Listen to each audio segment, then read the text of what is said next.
आज 77 प्रजासत्ताक दिनानिमित्त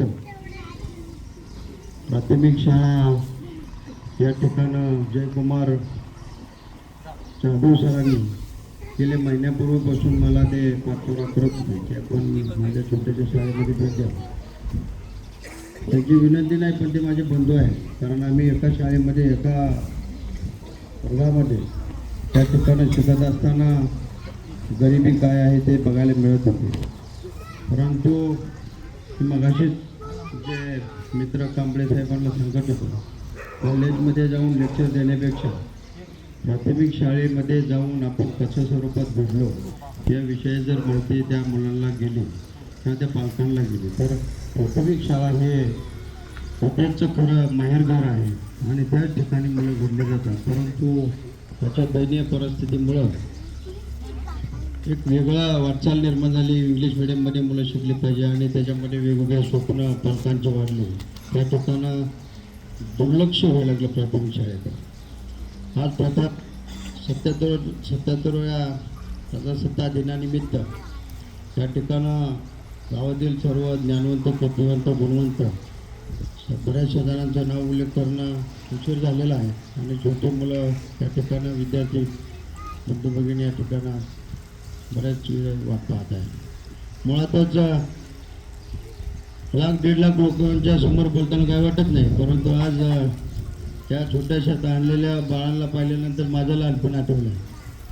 9वीपर्यंत 14 शाळा बदलणारा 46 गाव भिक्षा मागणारा मुलगा आज तुमच्या समोर उभा आहे. फक्त परिस्थिती घडवते माणसाला आणि त्या ठिकाणं जर आपण पोचून नाही गेलं तर एक दिवस जिद्दीनं आपण स्वप्नाचं बाळगलं त्या ठिकाणी चांगल्या रीतीने माणूस घडतो.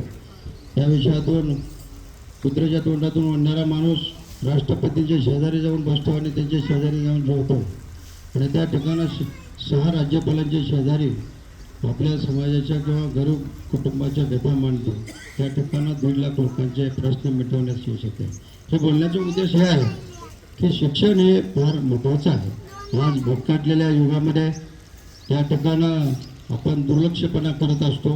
प्राथमिक शाळा हे आपल्या मूळ गावचं नाक असतं आणि गावाने सर्वांनी मिळून जर का त्या ठिकाणं त्या शाळेचं सोपीकरण वाढवलं तर निश्चितच देशामध्ये आपली मुलं नाव उज्ज्वल केल्याशिवाय राहणार नाही. या विषयातून आम्ही टिळेकर मळा म्हणून उरुळ कांचनमध्ये आहे. त्या ठिकाणी प्राथमिक शाळा 1ली ते 7वीपर्यंत आहे. तर दरवर्षी कलेक्टर साहेब आणि SP साहेब त्या शाळेला मी घेऊनच होतो.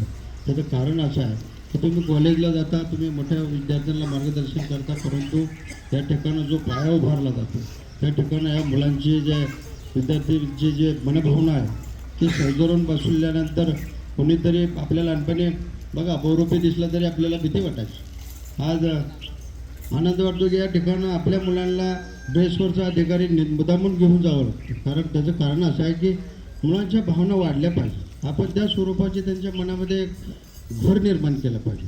त्यांना बनवत असताना त्यांच्या विषयातून आपल्या लहानपणी कीर्तन होते, आता कीर्तन बंद झाले. काकड आरत्या होत्या, त्या कुठंतरी आता तालुक्यातून एखाद्या गावामध्ये काकड आरत्या ऐकायला मिळतात. परंतु खरं जीवन तेच होतं की ज्या ठिकाणं ज्या गावामध्ये काकड आरत्या भरल्या जात होत्या, ज्या ठिकाणं कीर्तनं भरवली जात होती. आता त्याच्याऐवजी वेगवेगळ्या विषयातून कोणत्या प्रजासत्ताक दिन आपण साजरा करतो हे अजून आपल्याला वाटतं. म्हणजे कळानच झाला आहे. आपल्या लहानपणचा प्रजासत्ताक दिन आणि स्वातंत्र्य दिन हा वेगळा होता. गावामध्ये पूर्ण मुलांना घेऊन फिरवलं जात होतं आणि प्रत्येकाच्या विषयानं चांगल्या रीतीने मार्गदर्शन करणारी लोक त्यावेळेस मिळत होते. परंतु आता मार्गदर्शन करायला सुद्धा लोकांना वेळ मिळाला झाला आणि व्यसलेल्या युगामध्ये आपण आपल्याच मूळ जीवनाला विसरत चाललेलं हे खंत वाटत आहे.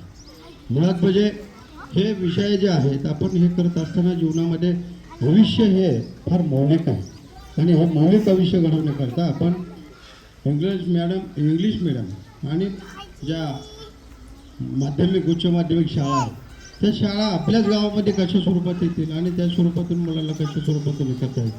गाव एकत्र येणं गरजेचं आहे जात असतं आणि त्या ठिकाणी आपण ज्यावेळेस निमगाव वाळुंगीला शिकत होतो त्यावेळेस आता मुद्दामून आपल्यासमोर बोलायला आज म्हणजे काय काय ठिकाणं लोक म्हणतात आपण हे कशाला बोलता, तर ते गरजेचं आहे असं मला कळतं. आम्ही आज इथं म्हणजे जेवलो तर ताट धुवायला आमचं 1.5 किलोमीटर असायचं, बरोबर जातं सर. 1.5 किलोमीटर ताट धुवायला आम्ही ओढ्यामध्ये जायचो आणि त्या ओढ्याच्या तिथं एक हापसा होता, तिथं ते ताट धुवायला आणि ते पाणी तांब्या भरून आणायला सुद्धा त्याला राग लागायला लागायची आमची. कारण गावातले हांडे आहेत प्लस आमचे 250-300 विद्यार्थी आम्ही त्या शाळेतले. आम्ही कपडे धुवायला आठवड्याला 5 किलोमीटर जायचं निमगाव माळुंगी डॅमवर, बरोबर. आणि 5 किलोमीटर जाऊन त्या ठिकाणी कपडे धुवून यायच्या 8 दिवसांनी यायचं. तर कुठं जरी इन्स्पेक्शन जर हे आले म्हणजे स्पॉट झालं समाज कल्याणचं, तर आम्हाला 10 दिवस आधी सांगितलं जायचं, मुलांना तुम्हाला सगळं काय मिळतं आहे, म्हणजे आठवड्याला एवढं मिळतं आहे, महिन्याला तेवढं मिळतं आहे, असं करा तसं करा. हे खोटं बोलायला लावायचे. ते मनामध्ये त्यावेळेस असं अरे हे शिक्षण आहे म्हणजे मनाला जाधव सर त्यावेळेस असं वाईट वाटतं, यार आपलं मिळतच नाही तर आपण काय खोटं बोलायचं, असा खंत एक मनामध्ये असायचा. आणि पहिल्यापासूनच लहानपणापासून एक विषय होता, माझे आई बाबा गरिबीतूनच आम्हाला जीवन गुजारण करत होते. मी अशा टाकाऊ समाजातून आहे की ज्याला आज बी या तुमच्या कर्जत जामखेड या बाजूला जर पाहिलं तर पारधी समाजाला शून्य किंमत आहे.